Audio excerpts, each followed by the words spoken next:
The Lord be with you. And with your spirit. A reading from the Holy Gospel according to John. Glory to you, O Lord. Since the Passover of the Jews was near, Jesus went up to Jerusalem.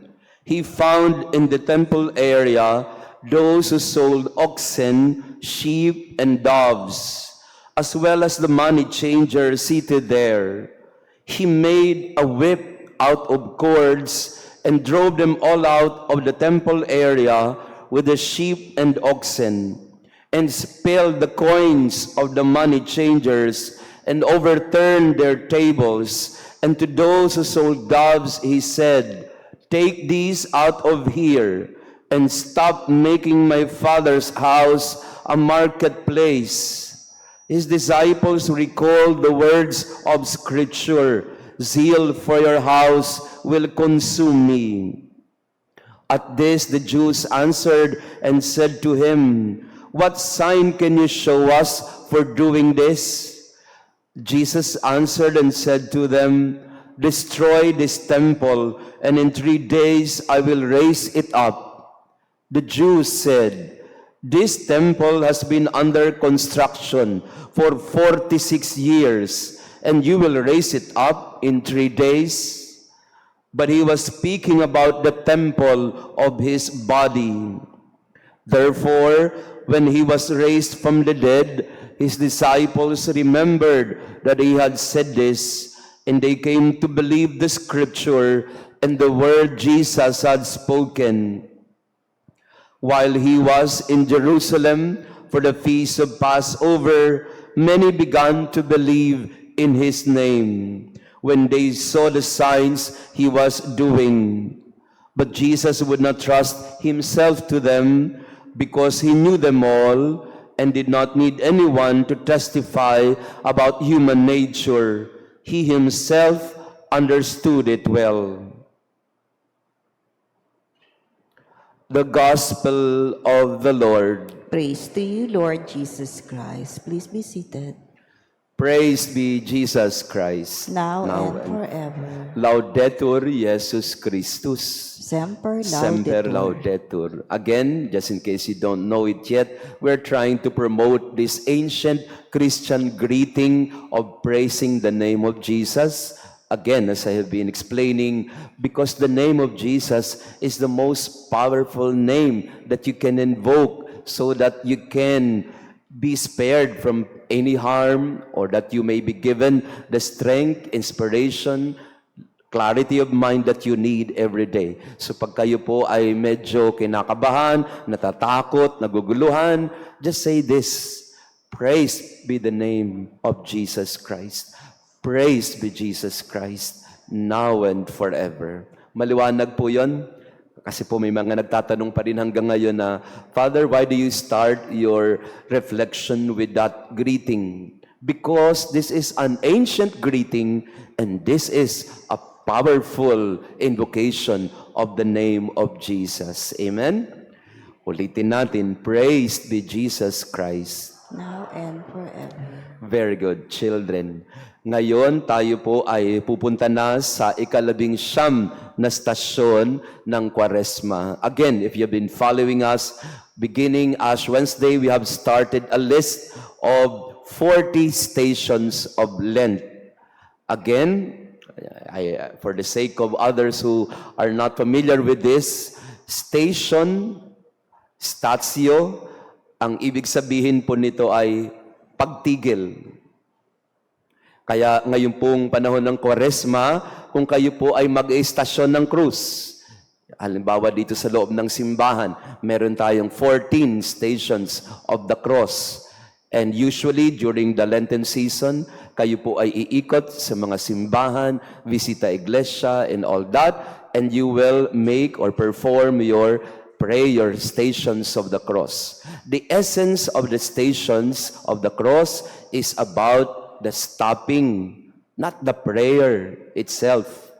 Statio means stop.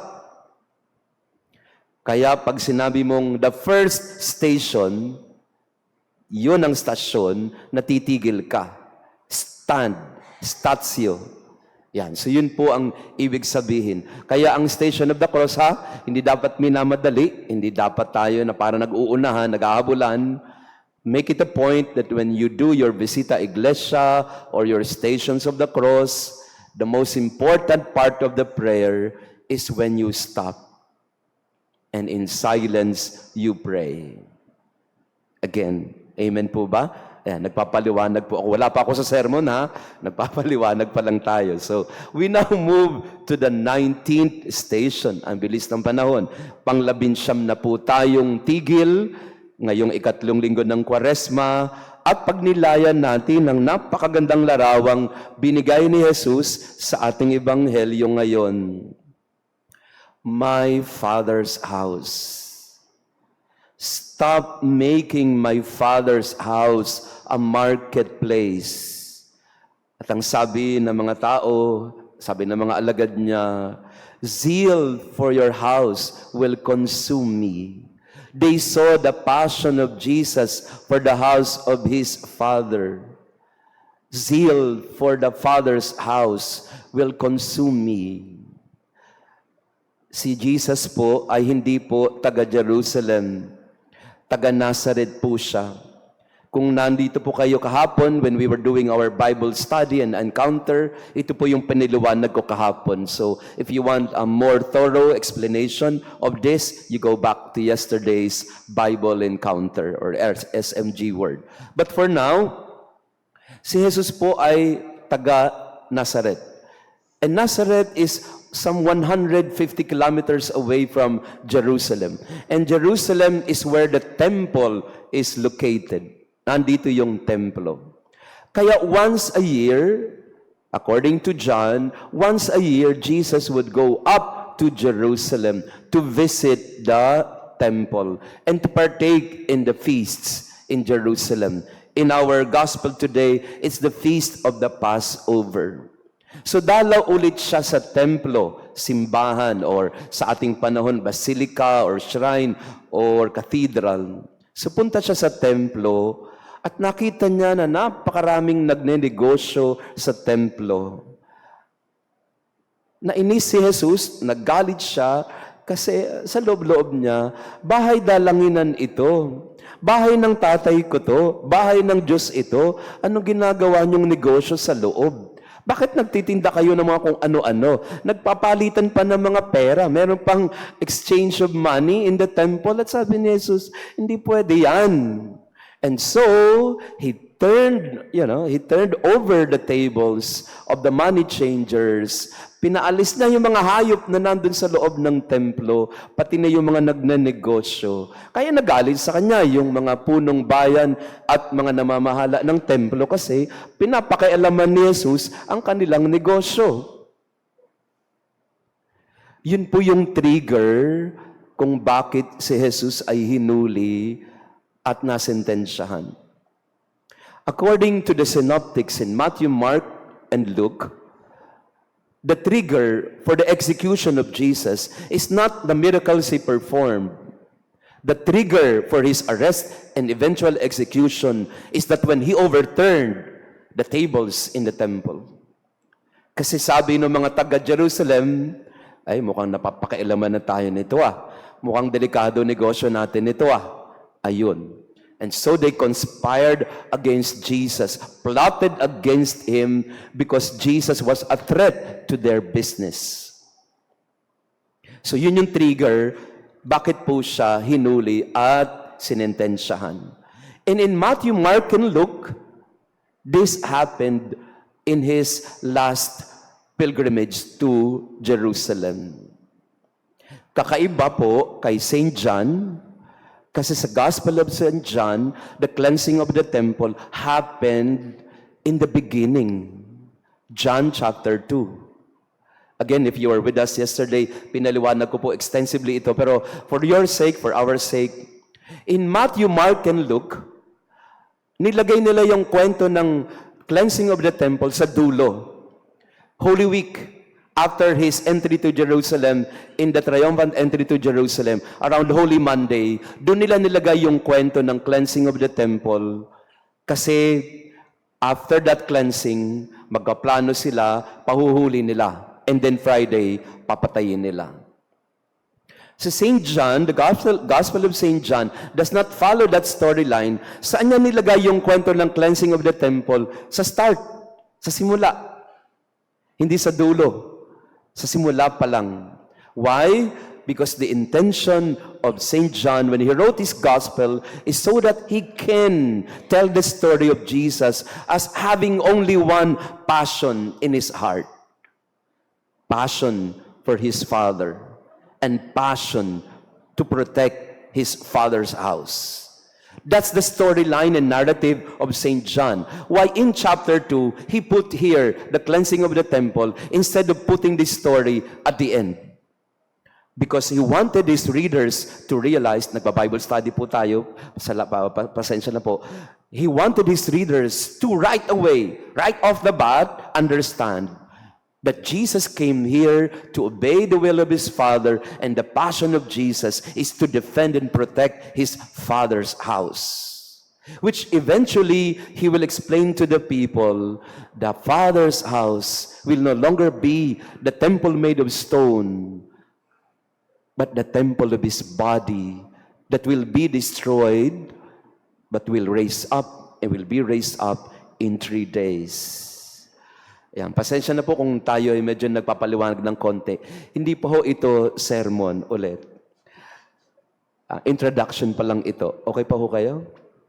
Yan, nilalagay lang ho natin, nilalatag lang natin yung konteksto ng anong ibig sabihin ng pagbasa natin sa linggong ito sa ating panahon at karanasan. So here's the thing, brothers and sisters, that we need to understand. The passion of Jesus from early on in his ministry is for his Father's house.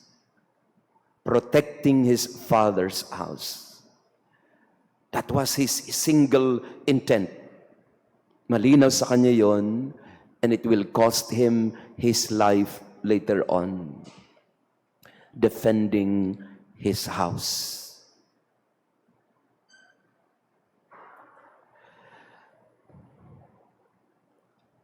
Sa atin po, sa ating karanasan at konteksto, defending your family. And defending the faith of your family. That should consume you. It should consume us. If there is a passion that we must have in our heart, it is to protect, defend, keep safe our house. At yun po ang medyo problematic sa ating mga pamilya ngayon. We don't defend our house anymore. The first thing that is destroyed oftentimes is the house, the family. At yun po ang ipagdasal natin sa misa natin ngayon. Lord, help us defend our house, your house, the house of the Father. Zeal for his house consume him. And may we have that same zeal and passion for protecting and defending the house, the family, the relationship in the home. Kay Jesus, nung nakita niyang ninenegosyo na yung tahanan ng tatay niya, sabi niya, hindi ho negosyo ang pamilya. At siguro sinasabi din ni Jesus sa atin ngayon yun, kapatid, hindi negosyo ang pamilya. Hindi nadadaan sa pera ang pamilya. Hindi ho nakaugat ang pagmamahalan sa pamilya sa bilihan o palitan ng salapi. Kasi minsan mga magulang, ninenegosyo natin ang ating pagiging ama o ina. O anak, bilhin mo to. Binibili ang anak para wag nang magtampo. O sige, anong kailangan mo? Bigay natin, bigay dito, bigay doon. Binibili natin ang ating pamilya para wag nang magsalita pa. Di ba ganyan daw ang mga mag-asawa? Kapag nagtatampo si Mrs., ang gagawin ni Mr. ay tatapalan na lang ng pera. Nabibili naman. Pakitingnan nga ang katabi mo, nabibili ka ba? Maraming beses sa pamilya, ginagawa nating negosyo ang pamilya. We commodify the family. And we often justify our absence, we justify our mistakes by saying na, para sa inyo din naman to eh. Yan. We commodify. We put our family into the marketplace. We turn it into a marketplace. Iba ho ang negosyo, iba yung pamilya. Kaya nga minsan nagkakasiraan tayo, di ba? Sa family business. Maraming family business, magkakapatid, ownership of siblings. Ngayon, ano nangyari sa negosyo? Nag-away-away yung magkakapatid. Ano nangyari? Ayun. Kasi nga, family and business, pinag-isa. Again, I have nothing against family business. That's very important. Sa totoo nga po, pinapanood ko ngayon yan. Can't Buy Me Love. Di ba? Yung pamilya ng Chu. Alam niyo ba yung ano na yan? Kasi si Tita Nova Villa po ay bida dito. At sabi niya sa akin, Father, panoorin mo yung aking teleserye. Yan, Can't Buy Me Love. Kaya sabi ni Nova Villa sa akin, panoorin ko daw. O, pinanood ko naman. O yun. Yung palang kwento nun, tungkol sa isang pamilya na nag-aaway-away sila kung sino ang magmamanage ng kumpanya. Ano pangalan ng kumpanya?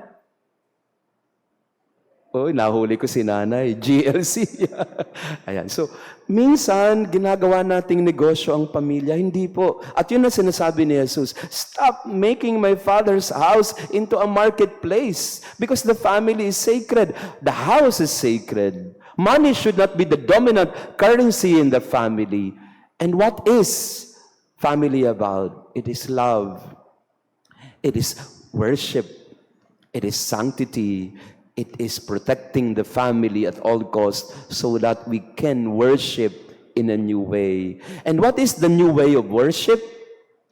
Of consecrating the family to the body of Christ. That we as a family become the body of Christ. That this new worship will not be made of stone or gravel or sand. That this new temple will be made of people loving, caring for one another, worshiping God, loving God above all, and loving one another. That's the new temple that Jesus introduces to his listeners, the temple of his body, the temple of his family. Dito po sa ating, and let me end with this story, dito sa ating misa ngayon, meron po tayong bisita from Laguna, si Sister Minda at Enrique. Nandito ba kayo? Ayun, Minda at Enrique, galing sila ng Laguna. Nagdiriwang po sila ng 50th wedding anniversary na today. Naichismis na po sa akin yung kanilang kwento. Si Mami daw, si Daddy, si Minda at Enrique, wala namang balak mag-celebrate ng bonggang-bonggang wedding anniversary, 50th. Ang pangarap lang nila talaga ay makapunta ng Goretti. Kaya nandito sila. And we are so happy that you are here. And their family is here telling us that this is the new temple. Goretti Parish Church is a temple of worship, but the family is the new temple where God's presence should be felt. Kaya nga yung pamilyang ito, ni Minda at Enrique, ay pagpapatunay sa atin na preserve the family, protect the family, keep safe the family. That's what Jesus did when he cleansed the temple. He was also telling us, cleanse the family of anything that will destroy it. O hindi lang kayo na andito, Mami Minda at Enrique, andito rin si Angelo at Risa. 30th naman sila. Hindi ko nababanggitin kung nasaan sila. So 30th anniversary naman sila. And I'm very happy for them because they are a living witness and testament to the love in the family. Protect the family. That's what our gospel today is about. Zeal for the house of God consumed Jesus. And it must also consume us in our life. zeal for the house, for the family, that should consume us. And maybe in this Mass, let us pray together, brothers and sisters. May we be like Jesus. Let us be passionate about protecting the family.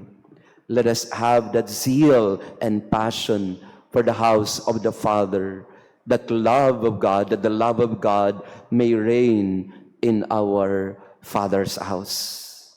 The 19th station, the Father's house, the new temple, our family. Unang-una po, inaanyayahan po kayo, baka meron kayong mga kasama sa bahay or kakilala, kapitbahay na hindi pa nabibinyagan as an adult, no? So we would like to invite you, if you have some people in your family or neighborhood that are not yet baptized and they are adults already, you may bring them to the office or register them to our office so that they can be baptized and confirmed at the same time. For those who are interested, you may call our office 8536-1820 or Cell Matias 0991-4021-191. Tutulungan po tayo ng mga Salesian sisters to prepare our baptismal candidates. Yon. So, baka meron po kayong kilala. At ngayon din po sa labas, if you would notice, sa labas po ay meron po tayong table, friendship table, from our neighbor, Santo Niño de Pandacan Parish. Sila po ngayon ay nagpapagawa ng simbahan, and in case you don't know, nasunog ang kanilang simbahan some years ago, at ngayon po nagtutulong-tulong sila para maitayo ulit ang simbahan, at tayo rin po tutulong din sa kanila sa pagpapatayo ng simbahan ng Pandacan. So meron po silang Lenten pilgrimage ngayong March 16 din, sabay po ng ating pilgrimage. Kaya pwede po kayong doon na sumama, wag na po sa amin, no?